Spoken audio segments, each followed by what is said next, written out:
maybe Rico's right. Maybe you're afraid to call up and you don't want to be hurt. But guys, what I would say is you're on a free roll. You just found a scratch off on the street. That's what the Tigers playoff drive is. It's a scratch off. You can't be hurt by this. If anything, what did I say to you at the very beginning of this? If they play well enough that it wakes Chris Ilitch up and forces Scott Harris's hand that this is the winter we spend money, it's a success on its own. How could you not want to spend some money this offseason and win the Central next year? That's the deal. I was probably a year ahead in my initial optimism, and that's why I got so pessimistic, is once again, they effed me. But now, how could this brain trust not go for it? Yeah. They can win this division next year. So the other topic, Rico, is this. If you're not excited, why? Like, if you're not into this, why? Help us learn about you. Because reality is, it's a bonus. You have your favorite football team, the Lions. You have your college team of choice. This is bonus. It's a scratch-off. Mm-hmm. Who thought Tigers-Royals would be anything meaningful a month ago?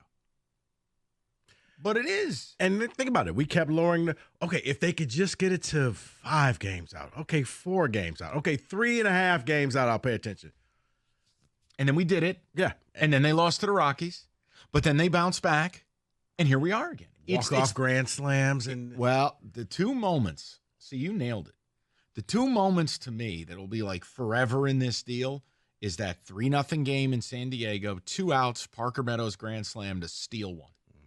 And then what went down last night.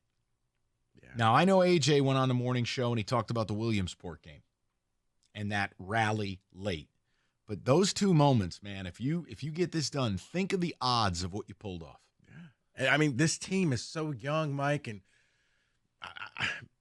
in the best way I can say, young and stupid, not to realize we shouldn't be doing this, but they believe. And this is why it's so magical, because it shouldn't happen, and that's why I'm just going to embrace it. Imagine how magical it would have been if they bought Baez out at an appropriate time. My bad. That just give me my one. That's my one. That's my one. You know what the record is since jettisoning Javi? They're like 18-7. I'm just saying. David, ticket text, and we'll get to the callers. But yeah, if you're not into it, tell me why. But I want to know what number you believe more. Rico and I believe the standings more. I don't believe you're plus 415 to get in. I don't believe you only have a 17% shot. I don't believe it. I think you have a much better chance than that because I don't think math factors in human clownery. And the Twins are Thelma and Louise speeding off a cliff in a convertible. I like that. Human clownery. Look it up. It's in the Yale math. It does, but right, because analytics only look at the numbers. They don't see, guys, they're falling apart. Right. Why not at this point, right? It's September 17th. Why not you? Because as the Tigers keep believing in themselves, the Twins are finding ways to, we're going to lose it. And it's going to hit their body language, and before you know it, I'm saying, you walk into that final 3 series, and it's just that 1 game difference, you got to feel good about yourself. The biggest thing, too,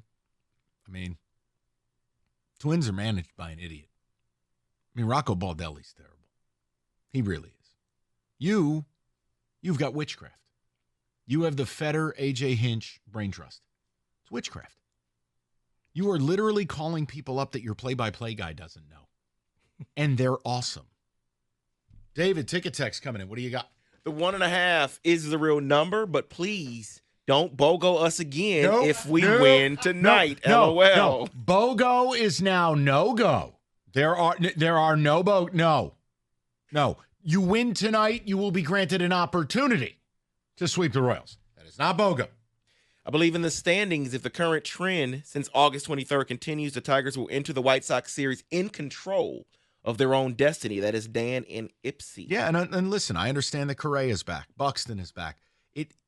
The Twins feel like a loser. I watched a little bit of their games in Cincinnati this weekend. There was a quit factor. Like, it's a pennant chase. You have a rough inning that's 3-1, and it turns into 5-1, and then it's you don't lay down and die and lose 11-1 at home, in a pennant chase. There's a Man, I'm telling you, they're gripping. Mm-hmm. You start believing bad things are going to happen to us. And then it becomes a self-fulfilling prophecy. And that's what I'm saying with the Twins. And that's why this Tigers team, if you could keep pulling out games the way you did last night. One pitch at a time. Just tonight. You got Cole Reagans on the mound. Here's your job. Be in this game. Be in a one-run game. Get Reagan's pitch count elevated. I don't care if he ends up with 12 strikeouts in 5 innings. Just be in this thing to where it's a battle of bullpens. And then that's when you give us the BOGO? Nope. No go. David, go ahead.